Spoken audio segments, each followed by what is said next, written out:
Simon responds the same way those church people did. He is shocked at the woman and her actions, and he is stunned at Jesus, who does not condemn the woman. What did he think?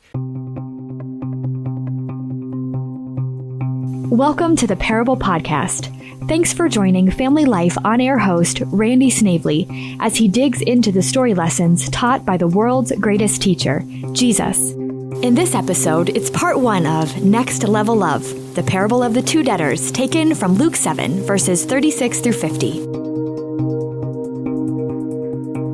A pastor friend of mine shared a story about a former deacon in his church. The reason why he was a former deacon was because the pastor had kicked him off the board because the man was not a believer. He was not a follower of Jesus Christ. A few months after the deacon had been removed from the board, he called the pastor up and asked him to visit a local lady who had a spiritual problem. Well, the pastor was more than happy to go. The former deacon said he knew she would be home at such and such a time, and she would be expecting the pastor's visit. Before my friend went to call on the woman, he spent some time praying about the visit. And it was while he was praying, the thought popped into mind. Why is an unsaved man concerned about the spiritual condition of some other person? It doesn't make sense. Well, long story short, the former deacon had paid the woman to make it look like the pastor was having an affair with her. Thankfully, the Lord spared my friend from visiting the woman alone, and the plot didn't work. As we read about the goings-on in Luke chapter 7, 36 through 50, it's easy to think, wait a minute, something is out of whack here. Why is an enemy of Jesus inviting him to dinner? There was a small band of Pharisees living during Jesus' day, and they did not like him. They constantly tried to trick him into saying something wrong or doing something wrong that they could use to discredit him. Jesus, because he's God, knew exactly what this Pharisee named Simon was trying to do. He was aware Simon was trying to entrap him. Well, Jesus is not only a friend to sinners and tax collectors, he's also a friend to the self-righteous religious people too. He accepted Simon's invitation. Verse 36 tells us that Jesus reclined at the table. Now, it's important for us to get a picture in our minds of the Lord's position. When Jewish men reclined at a table for a meal, they would position themselves with their heads and arms near the table, with their feet extending away from the table. It was as if they were lying on their sides, reclining on a chaise lounge. Simon had invited Jesus, but he acted coldly toward him. None of the common greetings and courtesies of the day were extended to the Lord. He was not greeted with a kiss. He was not given any water to wash his dirty feet with. He was not given any oil for his head or feet. Now, before we speak about what transpires in verse 37, we need to understand how Jewish dinner parties operated in the first century. Poor people were allowed to come in and get the food leftovers.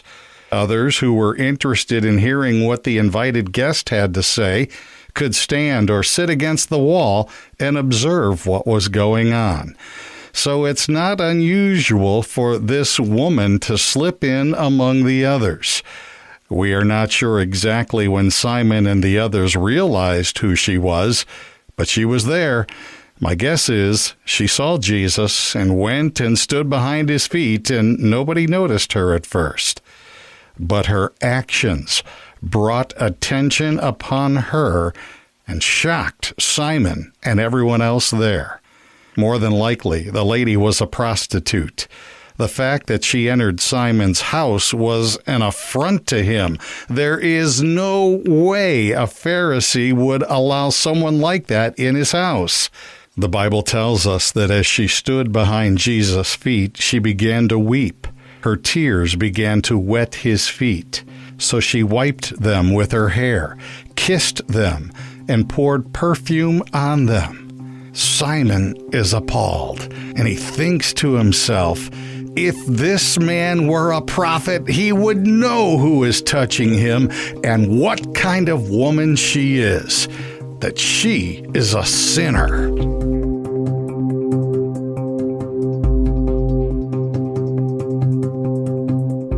You are listening to Family Life's Parable Podcast, Next Level Love, Part 1. It's taken from Luke chapter 7, verses 36 through 50.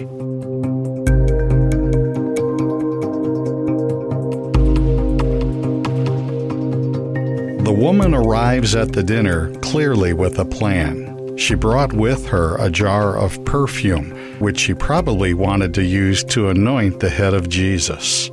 She sees him and goes and stands behind him. But as she is standing there, she is overwhelmed with emotion and begins to weep. And she doesn't just shed a tear or two.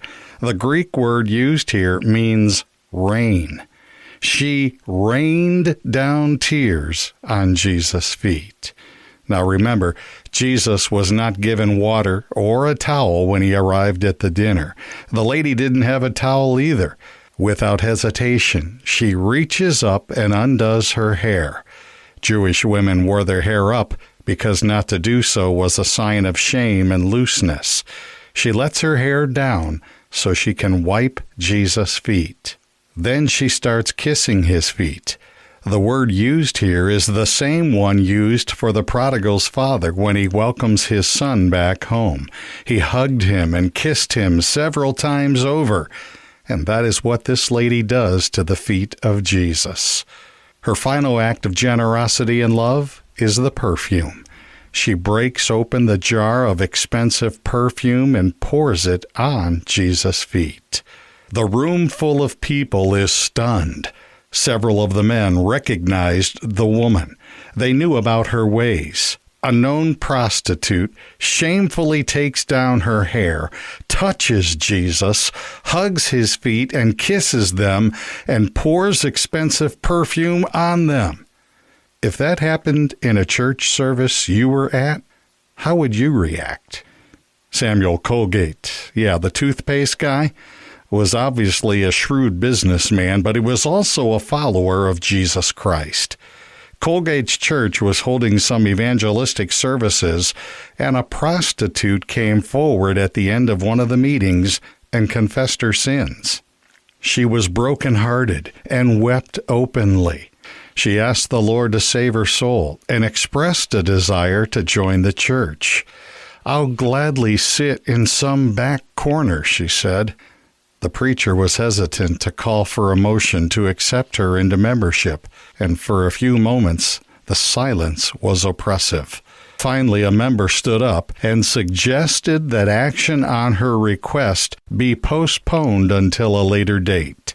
At that point, Mr. Colgate arose and said with a hint of sarcasm in his voice, "Well, I guess we blundered when we prayed that the Lord would save sinners. We forgot to specify what kind. We'd better ask him to forgive us for this oversight." The Holy Spirit has touched this woman and made her truly repentant. But apparently the Lord doesn't understand. She isn't the type we want him to rescue. Many in the audience blushed with shame. Simon responds the same way those church people did. He is shocked at the woman and her actions, and he is stunned at Jesus, who does not condemn the woman. What did he think? Well, he thought this: if he were a prophet, he would know who is touching him and what kind of woman she is, that she is a sinner. Simon has confidence in his self-righteousness and contempt for the woman. Well, Jesus does know this woman, and he knows what Simon is thinking. And he says to Simon, "I have something to say to you." Simon replies, "Tell me, teacher." And Jesus tells a parable. Luke chapter 7, 41 through 43. 2 men owed money to a certain money lender. One owed him 500 denarii and the other 50. Neither of them had the money to pay him back, so he canceled the debts of them both. Now which of them will love him more? Simon answered, I suppose the one who had the bigger debt canceled. You have judged correctly, Jesus said.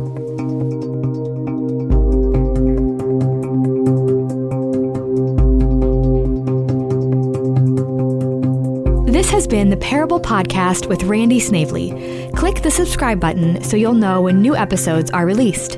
And be sure to check out Family Life's other original podcasts, including If That Makes Sense, Business by the Book, and Rise Up with Steve, Therese, and Tim.